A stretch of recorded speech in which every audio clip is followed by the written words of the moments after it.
campers, what's up? It's Yana and welcome to day 4 of Camp NaNoWriMo July 2020. This is Archie. Archie lives on my bed and he's very helpful because I tend to lean on him and he's kind enough to provide support for my back, so thank you, Archie. So as you guys can see, it's already quite dark. So I'm having to sit right in front of my window, which means that you can see my very messy hanger behind me, but that's fine, I'm sure you don't care. So it's already dark outside, but that's fine because I have actually already done all of my writing for today. I just didn't film it, and there's a very good reason for that. So today we're gonna talk about interruptions and distractions, including YouTube. Now, vlogging is fun and it's great and it can be useful, it can be motivating. Unfortunately, not all of the things that motivate us to write actually help with the process of writing. If you tell me that your writing vlogs don't distract you at all and they don't take away quite a bit of your time and some of your writing energy, and they don't in any way influence the quality of your writing, then I might believe you because people are different, but you would have to be very convincing. I think in our generation, we have this idea that we're supposed to multitask a lot.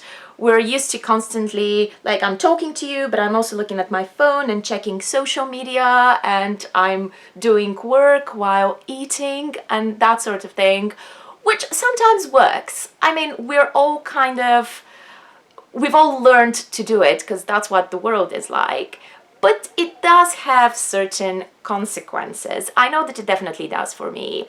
So when I do have to film, not only am I spending time setting up the camera, not only will I have to spend some time editing, but also I am constantly aware of how I'm sitting, or, you know, I have to be dressed at least in a semi-decent way. I clearly haven't put a lot of effort right now, but you know, I'm wearing normal clothes. You don't want to know what I was wearing before I started filming just now.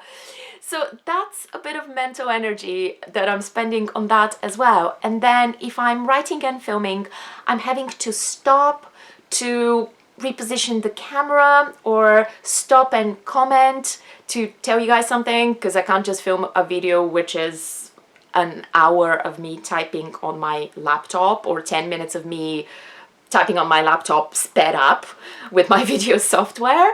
So all of those things kind of pile up, and I'm also aware of the fact that, like I said, now it's dark, so now the light is rubbish, so the video looks like rubbish. So if I was prioritizing my vlog today, it should have been like, oh, I need to start filming, I need to start filming, I need to start filming now because it's getting dark, I'm losing the light, all of those things. And because this channel, it's not like I'm making any money out of it, it's not like it's anything too serious. My writing is a lot more serious, so I had to prioritize my writing today. I wanted to catch up a little bit because yesterday I only did a song, and for now I'm not counting song lyrics towards my goal, and even if I were, obviously song lyrics are a tiny number of words, even though there's a lot of work you put into writing songs. So I wanted to catch up on yesterday. So with all of that, how did I do today? Writing with no distractions and not vlogging while I was writing. Well, I was incredibly productive. I started outlining today. I said in my previous videos that this story isn't really outlined. I had an idea of where it was going because it's based on a D&D campaign, and then after the D&D campaign I did start it. I have like a couple of chapters written, some of them will probably change, that was done a while ago. So it's not like I have zero idea, but it's definitely not outlined and properly plotted and things keep shifting all the time. So I sat down and I started outlining today, and I'm very happy with where I got to. I figured out a lot of major plot points, and I kind of know what the overall story and a lot of the main events are. Now, this is going to change because my outlines always change massively. I never end up with whatever story I outlined at the beginning, which is absolutely fine. But in order to write, it's good to have a story that would work, and then I can make it better.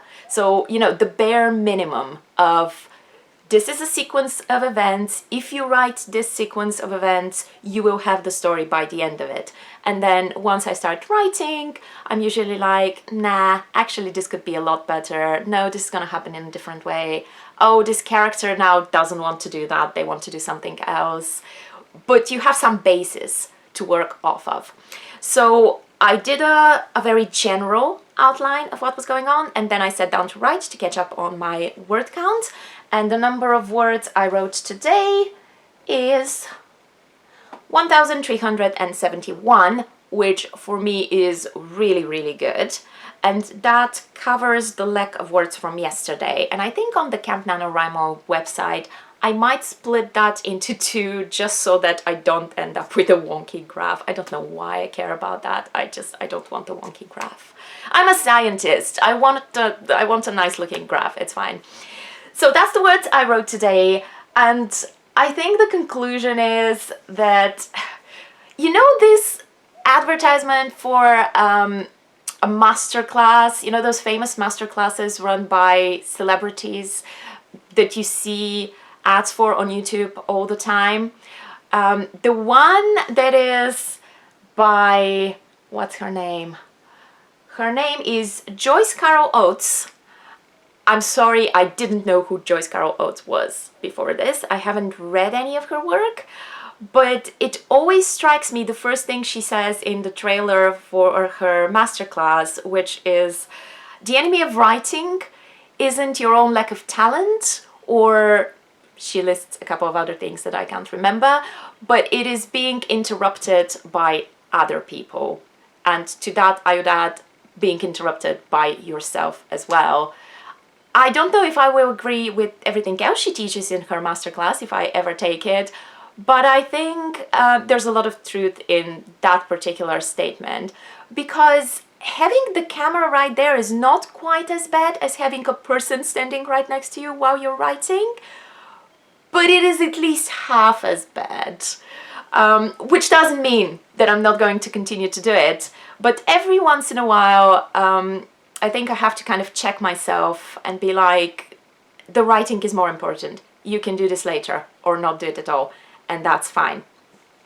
So just to leave you with something semi-useful today, I'm going to share one of the things that I do to help me concentrate, because I've just talked about everything that prevents me from concentrating.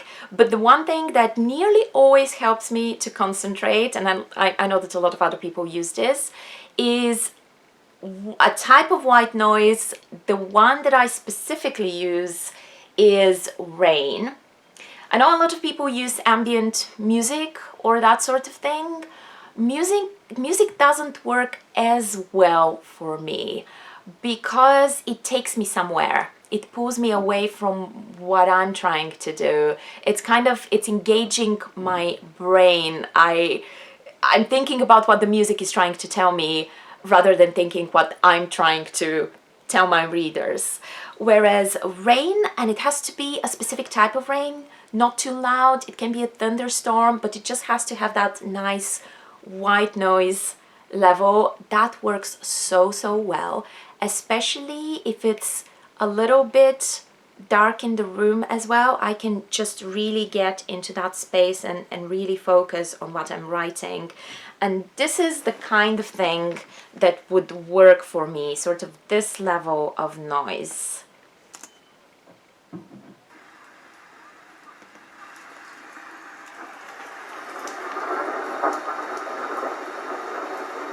I had that on for a few hours, and I've just been working non-stop. It's really, really good. And it also makes you feel really cozy, which is nice. So I'm just gonna leave you with that really nice sound, and I'm going to fade away, and I will see you probably tomorrow with the next video. Bye!